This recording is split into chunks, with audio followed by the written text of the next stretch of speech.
কারণে 1857 সালের এই পতাকাটি ভারতের কাছে ছিল একটি পরাধীনতার প্রতীক। দ্বিতীয় ভারতীয় পতাকা। 1857 সালের পর কেটে যায় দীর্ঘ 48 বছর। 1904 সালে স্বামী বিবেকানন্দের শিষ্যা ভগিনী নিবেদিতা এবং বিবেকানন্দের আর এক আইরিশ শিষ্য এই জাতীয় পতাকা তৈরি করেন। এই পতাকাটি দেখতে গেরুয়া রঙের ছিল, যার মাঝে একটি বজ্রের চিহ্ন ছিল, আর মাঝখানে বাংলা ভাষায় লেখা ছিল বন্দে মাতরম। এখানে থাকা বজ্র হল দেবতা ইন্দ্রের অস্ত্র, যা শক্তির প্রতীক। এই পতাকায় থাকা লাল এবং হলুদ রং হল স্বাধীনতা এবং জয়ের প্রতীক। তৃতীয় ভারতীয় পতাকা।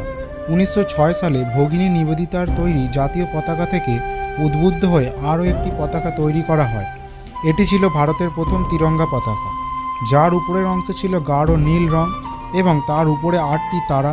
পতাকাটির মাঝে হলুদ রং এবং তার উপরে হিন্দিতে বন্দে মাতরম লেখা, আর একদম নিচে লাল রং এবং তার উপরে সূর্য এবং চাঁদের চিহ্ন।